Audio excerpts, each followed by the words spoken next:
안녕하세요. 엔트리 기본 5번째 강의에 오신 것을 환영합니다. 네, 마지막 엔트리 기본 강의 내용입니다. 모양 탭을 한번 같이 살펴볼 거고요. 모양 탭과 유사하게 새 오브젝트를 만들기라고 하는 기능을 같이 실습해 보도록 하겠습니다. 모양 탭에서 만들어지는 모양과 동일하게 새 오브젝트도 만드는 방법이 같습니다. 그런데 이제 실행하는 방법은 다르지만 디자인하는 방법은 동일하더라. 그렇게 만들어진 새로운 오브젝트를 내보내기 또는 나의 보관함에 추가하기 이런 기능을 통해서 서로 공유도 할 수 있습니다. 마지막으로 물고기 잡는 상어 프로젝트 또는 우리가 프로그램이라고 하는 걸 한번 같이 해보도록 하겠습니다. 엔트리의 모양 탭에 가시면 기본적으로 엔트리봇 같은 경우에도 이렇게 엔트리봇 걷기 1, 걷기 2 이렇게 두 개가 있기 때문에 우리 앞에서 기억나시나요? 첫 번째 프로젝트에서 엔트리봇이 1, 2, 1, 2 왔다 갔다 이렇게 그래서 걸어가는 모양을 만들 수 있었어요. 여기에다가 모양 추가를 한다고 하면 새로운 모양을 추가합니다. 엔트리봇을 복제해서 복제된 것을 편집하셔도 되고요. 모양을 새로 추가합니다 라고 하면 첫 번째, 두 번째 모양은 그대로 두고 이렇게 새로운 모양을 하나 새로 만들 수 있게끔 이렇게 새로 그리게 할 건지 다른 엔트리봇 모양을 추가로 갖고 올 건지 물어봐요. 또는 엔트리봇을 이런 그림을 만들어진 모양이 그림 파일로 있다면 그것을 업로드해서 쓸 수도 있게끔 이렇게 기능들을 제공하고 있습니다. 그래서 세 가지 기존에 있는 모양을 추가할 수도 있어요. 새로 그리기에서 가져올 수 있어요. 그림 파일로 업로드할 수 있어요. 이렇게 세 가지 방법으로 할 수 있습니다. 새로 그리기를 클릭하면 이렇게 직접 그려서 추가할 수 있다라고 나오고 이동을 하시면 그리기 화면으로 들어갑니다. 자, 이제 이게 우리가 보통 모양 탭을 눌렀을 때의 화면이고요. 기존에 있던 모양이 선택되겠지만 새로 만들기를 했기 때문에 이렇게 새 그림이라고 하는 모양이 하나 추가되고 오른쪽에 그림을 그릴 수 있도록 이렇게 기능이 지원되고 있습니다. 왼쪽 상단에 있는 이 버튼은 그림을 그리는데 좀 더 넓은 화면에서 그릴 수 있도록 확대 또는 축소 버튼이고요. 그 우측에 보시면 이렇게 비트맵, 벡터 두 가지 모드를 지원합니다. 화면이 너무 작네요. 네. 왼쪽에 보시면 비트맵은 우리가 이렇게 계단 형태로 깨지는 모양을 보이고요. 벡터는 아무리 확대하거나 축소해도 깨지지 않는 형태를 지원해요. 그래서 우리가 두 가지 모드로 그림을 그릴 수 있습니다. 사실 장단점이 있어요. 채우기나 색깔 바꿀 때는 비트맵이 편할 수 있고요. 선을 제어할 때는 벡터가 편할 수 있습니다. 그래서 어떤 걸 기준으로 할 건지에 따라서 다르게 선택해서 쓰시면 됩니다.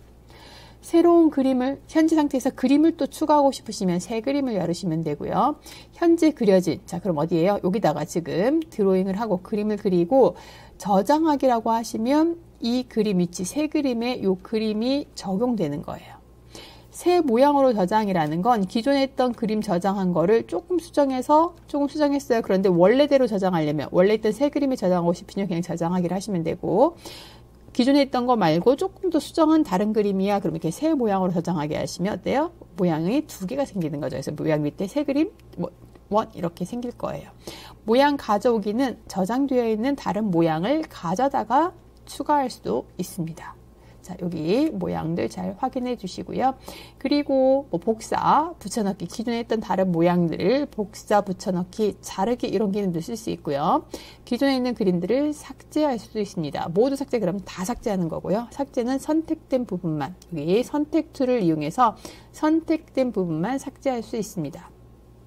아래에 보시면 손툴, 이동 툴이고요. 선택, 드래그해서 사각형을 선택하거나 펜으로 그림을 곡선으로 그리거나 직선으로 그리거나 이 두 개, 곡선, 직선이에요. 밑에 보시면 채워진 사각형, 채워진 원. 그런데 채워지지 않게 바꿀 수 있어요. 선택하시면 아래 옵션이에요. 옵션. 여기는 툴이라고 하고요. 아래쪽은 옵션이라 툴을 선택하면 그때그때 옵션이 바뀝니다. 사각형 그리기, 원 그리기, 텍스트 입력하기, 그리고 채우기 색상 바꾸기, 지우기. 자, 대충 그림만 봐도 툴들을 아실 수 있겠죠?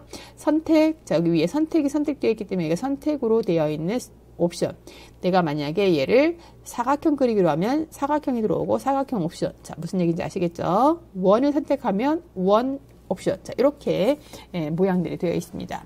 그래서 이 왼쪽에 그림을 그리는 것 윈도우의 그림판과 같이 비트맵 형식으로 그림을 그릴 수도 있고, 자, 일러스트레이터라고 하는 그림을 그릴 수 있는 직접 제작을 하는 툴처럼 벡터 형식으로 그리기도 가능하다라고 알아두시면 되겠고요. 자, 제가 요거는 이 새 그림에다가 그림을 하나 그렸어요. 그림을 그려도 새 그림에 바로 적용되지 않아요. 꼭 저장하기를 눌러야 적용되더라. 이거 꼭 기억해 두세요. 내가 드로잉을 했어요. 그런다고 얘가 바로 적용되지 않아요. 꼭 저장하기를 눌러야 새 그림에 이 그림이 등록이 됩니다. 꼭 기억해 두시기 바랍니다. 자, 그리고 새로운 오브젝트 만들기를 해서 여기는 이제 우리가 새로운 오브젝트를 만들기 위해서 이번에는 어때요? 오브젝트 새로 만들기 위해서 그리기 동일하죠. 자, 오브젝트를 새로 만들 거예요. 자, 앞에는 뭐를 만들어요? 모양을 추가할 때도 똑같이 뭐가 떴었어요? 얘처럼 새로 그리기라는 게 떴습니다. 그런데 이번에도 더하기 오브젝트를 추가하겠습니다로 가시면 이렇게 새로 그리기라는 탭으로 이동하시고 그 새로 그리기에서 어떻게 하시면 돼요? 이동을 이용하시면 좀 전에 우리가 모양을 추가하는 거와 동일한 작업으로 이렇게 모양을 다 만들어요. 그리고 저장하게 하시면 어디도 돼요? 여기도 적용되고 여기도 되고 여기 이제 세 가지 어디에? 자, 지금 아까 앞에서 했던 모양에다 모양 추가하기는 여기만 추가되는 거예요. 그런데 새로 등록되는 오브젝트에 이렇게 새 오브젝트에 드로잉을 해라고 이렇게 명령을 내려서 더하기에 다시 한번 더하기 버튼 누르고 그죠? 오브젝트 추가해요. 원래는 오브젝트 아래에 있는 것들 중에서 선택하는 게 일반적인데 나는 새로 그리고 싶어 없어서 동일한 모양이 없어서 그리고 싶어 그러면 그리기로 가시면 되고 동일하게 새로 그리기에서는 이동을 클릭해서 똑같이 그림을 그리시고 저장하기를 누르시면 어떻게 된다고요? 모양도 바뀌고 여기 오브젝트도 바뀌고 이렇게 같이 세 개가 통일되도록 같이 변경되더라. 꼭 기억을 해두시면 되겠습니다. 자, 그런 다음에 만들어진 오브젝트는 내가 내보내기라고 하는 자 이렇게 두 가지 방법으로 저장할 수 있는데요. 사각형 선택되어 있는 상태에서 지금 여기 제가 이름도 바꾸는 거예요. 원래는 기본으로는 새 모양이라고 이렇게 어떻게 새 오브젝트 여기는 새 그림 여기는 새 오브젝트라고 되어 있는 이 이름을 내가 사각형이라고 이렇게 한번 바꿔봤어요. 그리고 오른쪽 버튼 눌러서 나의 보관함에 추가하기. 자, 요 나의 보관함에 추가하기는 어디에만 나와요? 예, 요거는 그 온라인 버전에만 요게 있는 거죠. 내 보관함이라는 건 온라인 보관함이에요. 그리고 오브젝트 내보내기는 내 컴퓨터로 즉 다운로드 하겠습니다. 여기 지금 내 컴퓨터로 저장하기가 가능하다는 거죠. 그래서 요거는 지금 누구예요? 오프라인 버전에서는 오브젝트 내보내기라는 메뉴밖에 없어요. 예, 근데 여기는 지금 온라인 버전이기 때문에 둘 다 존재해요. 참고해서 알아두시면 되겠고요. 이제 여러분들이 기본적인 내용들 이해하셨으니까 우리 물고기 잡는 상어 프로젝트를 같이 만들어 보도록 하겠습니다. 자, 엔트리 작품 만들기로 진행을 시작하도록 하겠습니다. 자, 이 물고기 잡는 상어 프로젝트는 마우스 포인터를 따라다니는 물고기? 아니요. 물고기는 그냥 다니게 할 거예요. 제가 처음엔 이렇게 하려고 했다가 바꿨는데 이 부분은 안 바꿨네요. 다시 프로젝트 그 내용을 좀 바꿀게요. 물고기는 랜덤하게 임의로 이동하게 할 거고요. 그리고 상어가 마우스 포인터를 따라가서 이 물고기를 잡게 할 거예요. 그리고 이 물고기는 고래에는 반응하지 않을 거고요. 상어가 고래에 닿으면 상어가 고래에 닿으면 프로젝트는 종료되도록 이 설명은 제가 조금 수정을 안 해서 넘어가도록 할게요. 실제 문제 분해에서 문제를 여러분들이 이해하시고 같이 해보도록 할게요.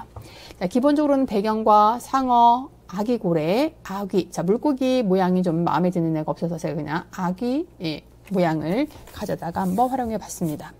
물고기는 두 마리가 무작위 위치로 이동하게 진행을 할 거예요. 그래서 이 물고기를 상어가 마우스 포인터로 제어해서 물고기를 먹는다고 하면 닿으면 사라지도록 이렇게 진행을 해볼 거고요. 물고기는 상어에 닿으면 자, 물고기 상어도 가지고 있고 그죠?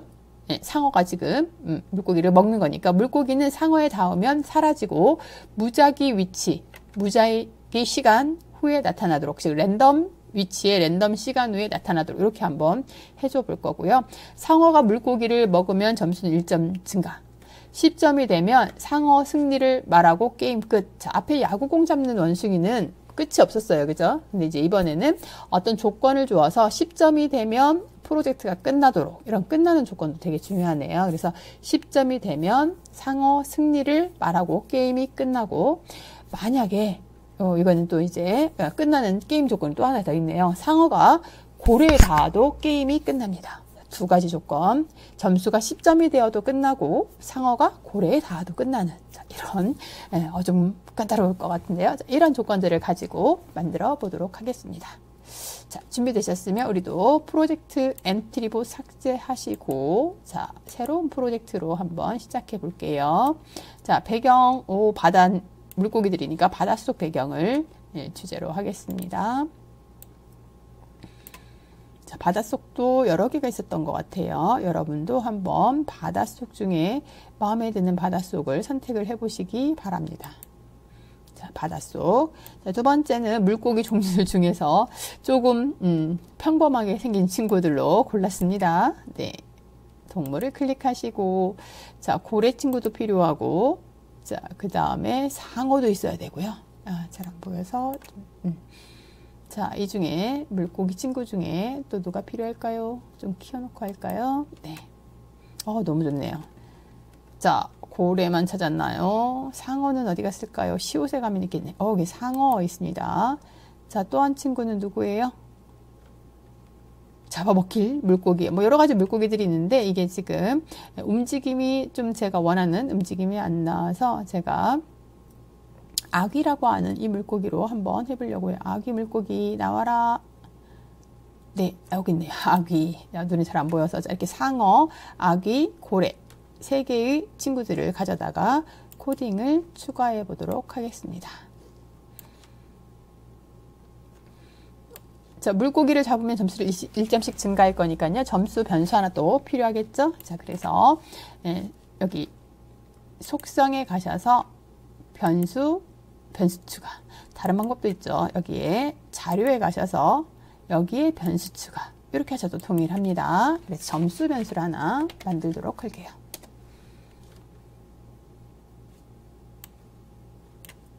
자, 두 번째, 이번에는 신호를 하나 만들 건데요. 상어가 승리했어. 아까 10점이 되면 상어가 이기는 거야. 그래서 상어가 이기는 조건이 되면 다른 친구들을 더 이상 움직이지 마. 이렇게 하고 싶어요. 그래서 이렇게 신호를 하나 만듭니다. 우리 속성의 신호라고 하는 애는 동기를 맞추는 거예요. 나 지금 공 던졌어. 네가 받아. 뭐 이런 것처럼 똑같아요. 누군가 보내는 사람이 있으면 받는 사람이 있는, 즉 보내는 블럭이 있고 받는 블럭이 생기는 이런 형태입니다. 그래서 신호를 주고받으면서 던지는 건 하나가 던지지만 여러 개의 오브젝트들이 이 신호를 받을 수 있게끔 만들어 주는 겁니다. 자, 보겠습니다. 신호 만들기를 클릭하시고 신호 추가를 합니다.